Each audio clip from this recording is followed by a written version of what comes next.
शिल्प में कौन कौन सी बातें हम लोग लिखते हैं? सबसे पहले लिखते हैं कि भाषा कैसी है। तो भाषा समझ लीजिए, जैसे मान लिया कि अगर प्रेमचंद होंगे, प्रेमचंद का आप या तो गोदान पढ़ेंगे या कोई कहानी पढ़ेंगे, यही दो बातें। इनके लिए फिक्स है कि इनकी भाषा क्या है, हिंदी और प्लस उर्दू मिश्रित, यानी हिंदुस्तानी। ये तो फिक्स है। तो प्रेमचंद का कहीं से भी आ जाए, गोदान से आ जाए या कहानी से आ जाए, तो एक ही लाइन लिखना है कि प्रेमचंद की भाषा कैसी है, हिंदुस्तानी। फिक्स्ड हो गया, लॉक हो गया ये। नहीं, यानी अब इसमें चेंज नहीं होना है। लेकिन अगर यही कहा जाए कि हम कहेंगे जयशंकर प्रसाद यदि पढ़ेंगे, जयशंकर प्रसाद, और इनकी क्या पढ़नी है आप, कामायनी, दूसरा क्या पढ़ना है, स्कंदगुप्त। इन दोनों की भाषा कैसी है, संस्कृत निष्ठ हिंदी या तत्समी हिंदी। भाषा तो बदलती है नहीं, जैसे आप जो बोलते हैं हमेशा एक तरह का बोलते हैं। नहीं, हम जो क्लास में बोल रहे हैं हमेशा एक तरह की हिंदी बोल रहे हैं। तो हमारी हिंदी लगभग, है ना, एक तरह की है। हर रचनाकार की वैसी होगी। कबीर भी एक ही तरह की बात बोलेंगे। नहीं, अगर तुलसी को बोलना होगा तो उन्होंने एक भाषा का प्रारूप ले लिया है, या उनके बचपन से ही, हर आदमी का इंटरेस्ट होता है। तो जयशंकर प्रसाद हमेशा कैसा लिखते हैं, तत्सम, मतलब थोड़ा संस्कृत वाले शब्द रहते हैं। एक शिल्प का तो एक हो गया ये भाषा। नहीं, सबका वैसे ही है। अगर हम कबीर को पढ़ेंगे तो कबीर की भाषा कैसी है, मिश्रित है, जिसको सधुकड़ी कहते हैं, या कहें कि लोक बोली के साथ। आप प्रेमचंद की जितनी कहानियां पढ़ेंगे उसमें उर्दू के भी शब्द हैं और हिंदी के भी शब्द हैं, इसलिए हमने उनके लिए क्या लिखा, हिंदुस्तानी। तो हो गया क्लियर। शिल्प का एक तो लिख लेंगे, लिख लेंगे ना। अब दूसरा क्या है, शैली। शैली मतलब तरीका, तरीका का मतलब हुआ स्टाइल। लिखने का तरीका होता है, जैसे कोई क्रिकेट खेलता है तो उसका एक स्टाइल होता है। हर आदमी के लिखने का, सोचने का, बोलने का एक तरीका होता है। तो जो ग्रामीण मिजाज के जो लोग होते हैं वो कैसी बात बोलते हैं, गांव का जो बुजुर्ग व्यक्ति है कैसा बोलेगा, कम शब्दों में गहरी बात करेगा। नहीं, पहला विशेषता क्या होगी, कम शब्दों में गहरी बात। जिसका भी अनुभव ज्यादा होगा, अनुभव अगर अधिक है तो ऐसे ही बोलेगा वो। जिसका भी एक्सपीरियंस अधिक है, मान लिया सचिन तेंदुलकर को क्रिकेट में एक्सपीरियंस बहुत, तो उनके शब्द कम, क्योंकि अनुभव ऐसे तो आएगा नहीं, बोलने से तो आएगा नहीं। नहीं, इसलिए कोई देखिए कि अगर बहुत ज्यादा बोल रहा है इसका मतलब उसके पास कोई अनुभव नहीं। चाहे वो नेता हो, चाहे वो खिलाड़ी हो, चाहे वो नर्तक हो, चाहे वो चित्रकार हो, चाहे वो मूर्तिकार हो, जो गहरे, जो बहुत लड़का पढ़ेगा तो कम बोलेगा। नहीं, जहां भी मेहनत दिखेगा तो मेहनत तो मौन ही होती है, मेहनत तो बोल के होगा नहीं। और जब मौन होगा तो अनुभव अधिक होगा, तो फिर शब्द क्या होंगे, कम होंगे। नहीं, इसलिए आप देखे होंगे कि यूट्यूबर जो गुरु जी हैं कितना बोलते हैं, एकदम स्पीड में धांसू टाइप का बोलते हैं। नहीं, बोलते हैं कि लोग कि नहीं, एकदम तेजी से। आजकल जो स्टाइल है पढ़ने पढ़ाने का वो पहले वाला रहा ही नहीं। इसका मतलब है कि वो गुरु जी ने मौन रह करके नहीं पढ़ा है। देखा है सचिन तेंदुलकर को बहुत बोलते हुए, अमिताभ बच्चन को बहुत बोलते हुए, देखा है। तो ये गांव के जो अनुभवी लोग हैं, प्रेमचंद के पास बहुत अनुभव है, तो शब्द अनावश्यक खर्च नहीं होते, बेकार के शब्द नहीं जाएंगे। जयशंकर प्रसाद के पास अनुभव है, कबीर के पास अनुभव है, तुलसी के पास अनुभव है, तो उनके शब्द बेकार नहीं जाएंगे। तो आप क्या लिखेंगे, गागर में सागर, कम शब्दों में गहरी बात। गागर में सागर। और दूसरा क्या होगा, कुछ ना कुछ व्यंग होगा, व्यंजना होगी। तो आप आंख मूंद करके लिख दीजिए, गागर में सागर है, व्यंग का मतलब होता है कि किसी पर आप नहीं कहते हैं, कह रहे हैं कुछ, असर हो रहा है कुछ। जैसे कोई कह रहा है कि मजूरी हम करें और मजा दूसरे लूटें। कितने शब्द हो गए बताइए। मजूरी हम करें, मजा।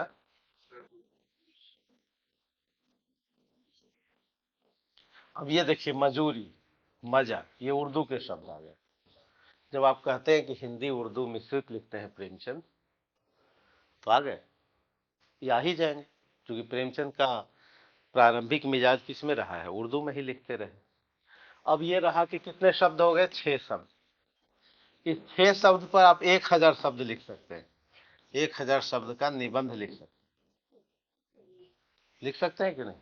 अगर यही निबंध आ जाए, मजूरी हम करें मजा दूसरे लूटें, इस पे 1000 शब्द का आप निबंध लिखें, तो इसमें व्यंग भी है। किस पर व्यंग है, सामंती समाज पर। कह रहा है कि हम काम करें और मजा आप लें, नहीं। अब इसमें व्यंजना का मतलब कि बहुत सारे अर्थ निकलते हैं, कई अर्थ, कई अर्थ, कई अर्थ निकलेंगे। लेकिन अगर हम ये कहें कि राम दशरथ के पुत्र,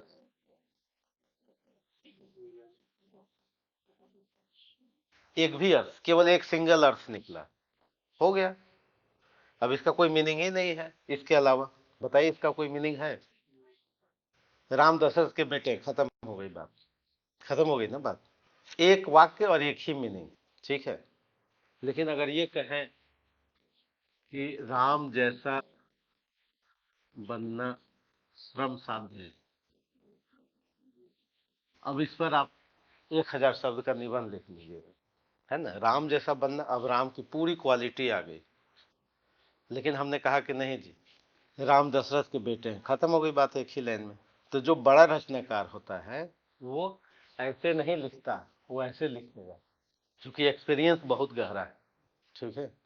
तो अब प्रेमचंद से कहीं से व्याख्या है तो लिखने में क्या दिक्कत है कि हिंदुस्तानी भाषा फिक्स्ड हो गया। दूसरा, हम कहें कि जी गागर में सागर, फिक्स्ड हो गया। तीसरा कहें कि व्यंग और व्यंजना प्रधान, फिक्स हो गया, है ना। हो गया, तो 3 पॉइंट हो गए। अब चौथा पॉइंट, प्रतीक योजना। प्रतीक का मतलब होता है समानांतर अर्थ, समानांतर अर्थ, समानांतर अर्थ। जैसे घीसू, माधव, ये कौन लोग हैं, गरीब आदमी है, भूखा है। आज के संदर्भों में कौन है, हम भारत के लोग, जो आप प्रियम्बल पढ़ते हैं, यानी वो भारतवर्ष की आम जनता है। नहीं, होरी क्या है, किसान है, किसान वर्ग, क्लास, क्लास, उसका सिंबल है वो। हल्कू क्या है, यही किसान वर्ग का प्रतीक है, ठीक है। तो अब मान लिया कि पूस की रात से व्याख्या आ गया, तो आप क्या लिखेंगे, हल्कू किसान वर्ग का प्रतिनिधि पात्र, हो गया शिल्प का। नहीं,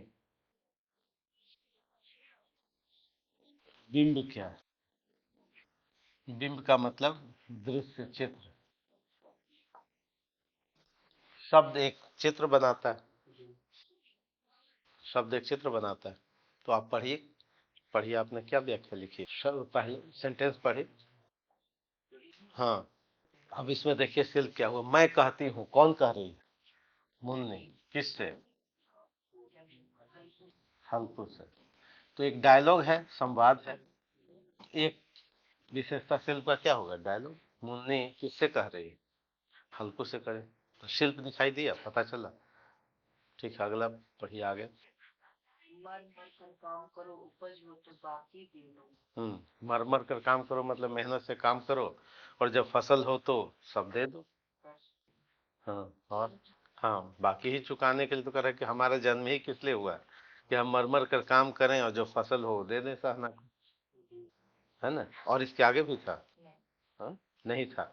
तो मर मर कर काम करो और तो आपको अभी तो हल्को मुन्नी सामने नहीं है, है सामने, लेकिन आंखों के सामने एक चित्र उभरा, कैसा व्यक्ति, जो अंबानी टाइप का हो, किसान वर्ग, किसान देखा है, देखा है ना।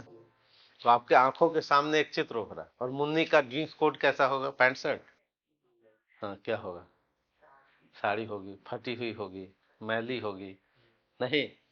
अब आपके सामने क्या उभरा, तो एक किसान जीवन का चित्र उभरा, नहीं, किसानी जीवन का जहालत का एक चित्र उभरा। तो आपने बिंब लिख दिया कि ये चित्र कैसा है, किसानी जीवन का, शिल्प हो गया। ठीक है, ऐसे ही कुछ पॉइंट्स लिख देने। अच्छा, दूसरा क्या है, मुहावरा देखिए, उसमें मुहावरा भी होगा, क्योंकि जो लोक जीवन का व्यक्ति होगा वो, हाँ तो लिखिए, प्रश्न चिन्ह का प्रयोग हुआ। हाँ बढ़िया है, तो कोई समस्या तो नहीं अब से लिखने में, यही चार पांच बातें लिख देनी। ठीक, मर मर कर काम करो, तो मर जाएगा वो व्यक्ति, नहीं तो मुहावरा है। ठीक है ना मुहावरा, मर मर कर काम करो मतलब मर जाना, हाँ, मतलब बहुत कठिन काम है। और जो फसल हो तो किसको दे दो, हाँ, अपना जो जमींदार है उसको दे दो। पहले क्या, अभी भी होता है, अभी भी होता है, पहले क्या, अब तो और ज्यादा होता है। हाँ तो बिल्कुल देखेगा तभी तो, देखेगा या पढ़ेगा या समझेगा, कोई हो सकता है कोई व्यक्ति ना देखे पढ़े, नहीं, कोई देख करके समझ करके पढ़ करके भी बदमाश बना रहे हैं, तो वो भी हो सकता है आप ना देख पा रहे हो, ये भी तो हो सकता है। हर आदमी की आंखें क्या देखती हैं, नहीं, क्योंकि हर आदमी का फिक्स्ड है कि वो क्या देखेगा। आपके सामने बहुत सारे, जैसे मान ले इस रोड पे आप चलिए, आपको वही दिखाई देगा जो आप देखना चाहते, नहीं, है कि नहीं। जैसे हमारी आंखें देखना चाह रही हैं कोई दवा का दुकान, तो बाकी कुछ भी नहीं दिखेगा, क्या दिखेगा, दवा का दुकान दिखेगा। ठीक है, अब इस रास्ते से आप जाइए कि जी हमको संवाद जाना है, कुमाराजे सर के यहाँ जाना, तो वही दिखेगा। आप जा रहे हैं इसी रास्ते से, लेकिन दिखेगा एक ही चीज। तो आप जिस गांव में रह रहे हैं, तो आप चूंकि वो देख नहीं पा रहे हैं, है ना, क्योंकि अगर आंखें वो देखना चाहेंगी तो फिर वो दिख जाएगा किन स्थितियों में गरीब किसान या कोई गरीब मजदूर, जैसे मान लिया आज ही थर्सडे है तो यह मार्केट लाएगा, मार्केट लाएगा, तो आपकी आंखें जो देखना चाहेंगे वही दिखेगा, क्योंकि पहले से मेंटल फ्रेम क्या है, फिक्स्ड। लेकिन अगर आपकी आंखें आज सोचिए कि आज हमको देखना है गरीबी, है ना, तो फिर सब्जी नहीं दिखेगी, उस सब्जी वाले का ड्रेस कोड दिखेगा, उसकी आवाज दिखेगी, उसके साथ हो सकता है छोटा बच्चा भी बेच रहा हो, है ना। अब आपका देखने का नजरिया बदल गया। लेकिन अगर ऐसे कहें कि जी हम तो दिल्ली में रहते हैं, हमको तो गरीबी नहीं दिखी, क्लियर हुआ। तो जब आप देखना चाहेंगे, हाँ तभी दिखेगा वो। प्रेमचंद ने देखना चाहा, और प्रेमचंद ने समस्याओं को महसूस भी किया। बुद्ध राजा के बेटे थे, कोई दिक्कत नहीं थी, सारे सुख साधन थे, शादी भी पिता ने कर दी, लेकिन बुद्ध को वो नहीं दिखाई दिया। बुद्ध को क्या दिखाई दिया कि भाई लोग इतने दुखी क्यों, और फिर घर छोड़ दिया। तो रह गया कि देखने का नजरिया कैसा है इस पर। तो आप अगर घर जाइएगा गांव, तो बारीकी से देखिएगा, और पूरे साल भर का आय व्यय लगाइएगा, थोड़ा उससे बात कीजिएगा, जो बिल्कुल ऐसा किसान हो जो हो सकता है जमीन किसी से किस पे लिया हो, हाँ लीज पे लिया हो, या एक साल के लिए लिया हो, है ना, उसमें से आधी फसल वो क्या दे देगा, जमीन वाले को दे देगा, या फिर कैश देगा। ठीक है, जैसे अभी का सीजन क्या है, अभी, हाँ, आलू का सीजन है ना, इसका सीजन है। अब आप गांव में जाइए जो आलू उपजा रहा है, और वो मान लिया कि एक बीघे में, 10 कट्ठे में, या एक बीघा में, बीघा समझते हैं, 20 कट्ठा का एक बीघा है ना, तो एक बीघे में वो आलू उपजाया है। उससे पूछिए कि तुमको पैसा इन्वेस्टमेंट कितना हुआ है। वो आलू का बीज लिया होगा, खाद डाला होगा, पानी डाला होगा, नहीं, फिर वो खेत को जुतवाया होगा।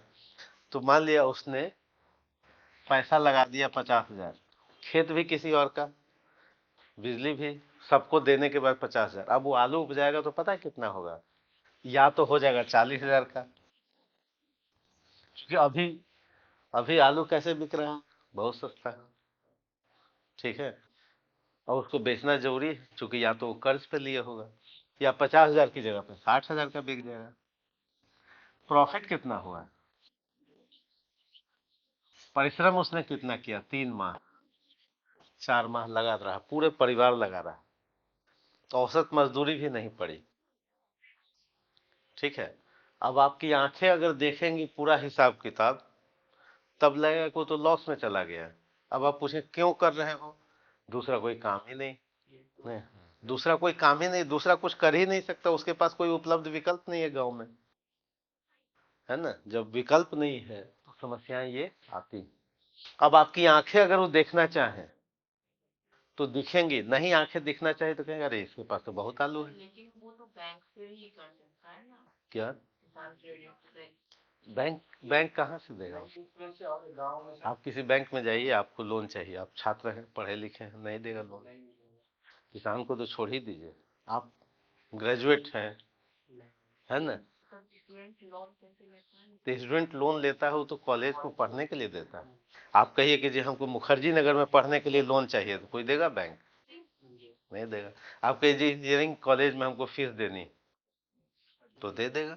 अब तो आलू उपजाने के लिए किसान लेगा, वो देगा ही नहीं, कोई भगा देगा, चपरासी ही इंटर नहीं करने देगा। इतनी सुविधा कहाँ है? अब ये फिर क्या करेगा? 5 किलो अनाज पर जो दिया जा रहा है फ्री का राशन, उस पास से जाएगा और कुछ कुछ अपना काम करेगा। अभी अपने बच्चे को 10,000 में से कैसे कोई कॉलेज का फीस भरेगा? पूरा बच्चा क्या है, सब उसी में खेती में लगा होगा। ठीक है। तो ये कब दिखेगा? जब, हाँ, जब आंखें वो खोजेंगी, सर्च करेंगी, नहीं तो ऐसे तो बड़ा अच्छा लगेगा। इसलिए कि कवि लिखता है कि तुम्हारी फाइलों में गांव का मौसम गुलाबी, तुम्हारी फाइलों में गांव का मौसम गुलाबी है, मगर ये आंकड़े झूठे, दावा किताबी। ये जो दावा है वो सब क्या है? किताबी। ठीक। फिल्मों में भी कैसा दिखेगा कि हमारे देश की धरती सोना उगले? नहीं। लेकिन तुम्हारी फाइलों में देश का मौसम,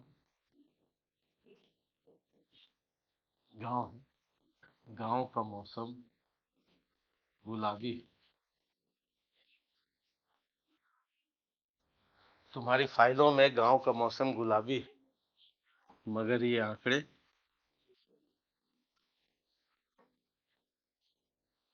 झूठे हैं, दावा किताबी। ये जो किताबी दावा फाइलों में तो रहेगा ही कि भाई किसान हमारे खुशहाल हो गए, आय दुगनी हो गई, सब रहेगा।